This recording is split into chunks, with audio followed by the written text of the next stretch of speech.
അടുത്തത് അഞ്ചാമത്തത് സംബന്ധവാചക സർവനാമം. സംബന്ധവാചക സർവനാമം എന്ന് പറഞ്ഞാൽ രണ്ട് നാമങ്ങളെ തമ്മിൽ ആ രണ്ട് നാമങ്ങൾ തമ്മിലുള്ള ബന്ധം സൂചിപ്പിക്കാൻ വേണ്ടി ഉപയോഗിക്കുന്ന സർവനാമം.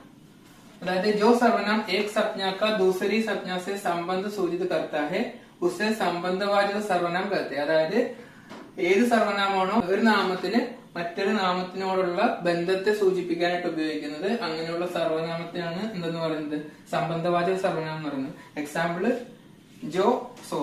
അതായത് ഒരു സെന്റൻസിന്റെ തുടക്കത്തിൽ ജോ ഉപയോഗിക്കും, അത് അടുത്ത സെന്റൻസുമായിട്ട് കണക്ട് ചെയ്യാനായിട്ട് സോ ഉപയോഗിക്കും. ജോ വഹ്, അങ്ങനെ ഇത് രണ്ടും കൂടി ചേർത്താണ് അത് ഉപയോഗിക്കുന്നത്. അതായത് അതിന്റെ അർത്ഥം എന്ന് പറഞ്ഞാൽ ആരാണോ അവൻ. ഇനി എങ്ങനെയാന്ന് വെച്ചാൽ ജോ പഠിത്താ ഹെ, ആരാണോ പഠിക്കുന്നത്, സോ പാസ് ഹോത്താ ഹെ, അവര് എന്ത് ചെയ്യും, ജയിക്കും. ജോ നമക് ഖാത്താ ഹെ, അതായത് നമ്മൾ മലയാളത്തിൽ ചൊല്ലുണ്ട് ഉപ്പ് തിന്നുന്നവൻ വെള്ളം കുടിക്കും. ഇവിടെ എങ്ങനെയാണ്, ഉപ്പ് തിന്നുന്നത് ആരാണോ അവൻ വെള്ളം കുടിക്കും എന്നാണ് അതിന്റെ അർത്ഥം. ജോ നമക് ഖാത്താ ഹെ, ആരാണോ ഉപ്പ് തിന്നുന്നത്, വഹ് പാനി പീത്താ ഹെ, അവൻ വെള്ളം കുടിക്കും. അപ്പോ ഇവിടെ എന്താണ്, ഉപ്പ് തിന്നുന്നവൻ ആരാണ്, ഒരു വ്യക്തിയാണ്, അവനൊരു പേര് കാണും, ഒരു നാമം കാണും, അതിന് പകരമായിട്ട് നമ്മൾ എന്ത് ഉപയോഗിച്ചു, ജോ എന്ന് ഉപയോഗിച്ചു. വെള്ളം കുടിക്കുന്ന ആള്, അതിനും എന്താണ്, വെള്ളം കുടിക്കുന്ന ആളും ഒരു വ്യക്തിയാണ്, ഒരു നാമം ഉണ്ടാവും, അതിന് പകരമായിട്ട് എന്തുപയോഗിച്ചു, വഹ എന്ന് ഉപയോഗിച്ചു. ഇത് തമ്മിലൊരു ബന്ധമുണ്ട്. ആരാണോ ഉപ്പ് തിന്നുന്നത് അവൻ തന്നെയായിരിക്കും വെള്ളം കുടിക്കുന്നത്. അപ്പൊ ആ തമ്മിലുള്ള ബന്ധം സൂചിപ്പിക്കാൻ വേണ്ടി ഉപയോഗിക്കുന്ന സർവനാമമാണ് ജോ വഹ്. ഇനി ഇതുമായിട്ട് ബന്ധമുള്ള കാര്യമല്ല ഞാൻ പറയുന്നത്, ഇപ്പൊ പറഞ്ഞ കൂട്ടത്തിൽ ഞാൻ പറയാം, നമ്മൾ ഈ ഉച്ചാരണം കൂടി ഒന്ന് ശ്രദ്ധിച്ച് പോകേണ്ടതാണ്. അതായത് ഇപ്പൊ നമ്മൾ ഈ വാക്ക് എഴുതിയിരിക്കുന്നത് എല്ലാരും നോർമലായിട്ട് എന്താ പറയുക, വായും ഹായും കൂടി വഹ് വഹ് എന്ന് പറയും.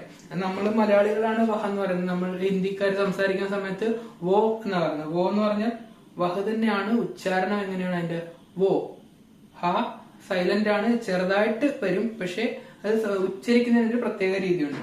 അതുപോലെ ഇപ്പൊ ഇത് എന്താണ്, കഹത്തെ എന്ന് പറയും. കഹത്തെ, കായും ഹായും തേയും. ഇതെന്തുവാ, ബായും ബ ലൂ. നമ്മൾ പറയുമ്പോ അങ്ങനെ ബലൂൺ എന്നല്ല പറയുന്നത്, ബലൂൺ എന്നല്ലല്ലോ.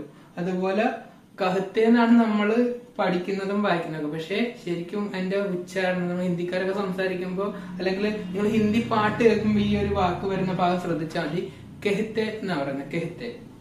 അത് പാട്ടിലോ ഹിന്ദി സംഭാഷണത്തിലോ എവിടെ ശ്രദ്ധിച്ചാലും അവർ പറയുമ്പോ കായും അല്ല കേയും അല്ല, ഇതിന് രണ്ടിനും ഇടയ്ക്ക് നമ്മൾ ബലൂൺ എന്ന് പറയുന്ന പോലെ കെഹത്തെ എന്ന് പറയും.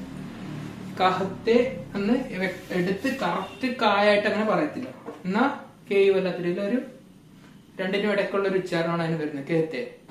അതുപോലെ ഓരോ വാക്കും. പക്ഷെ നമ്മള് പറഞ്ഞ ശീലമായതുകൊണ്ട് എന്താണ് ആ ഒരു രീതിയിലേ വരുള്ളൂ. ചിലപ്പോൾ കറക്റ്റ് ആയിട്ടുള്ള നമുക്ക് അറിയാവുന്നുണ്ടെങ്കിൽ പോലും ചിലപ്പോൾ പറഞ്ഞു വരുമ്പോൾ ആ രീതിയിലേ വരുള്ളൂ. എങ്കിലും നമ്മൾ ശ്രദ്ധിക്കുക, ഉച്ചാരണമൊക്കെ കുറച്ച് നമ്മൾ ശ്രദ്ധിച്ച് ഉപയോഗിക്കാൻ ശ്രമിക്കുക.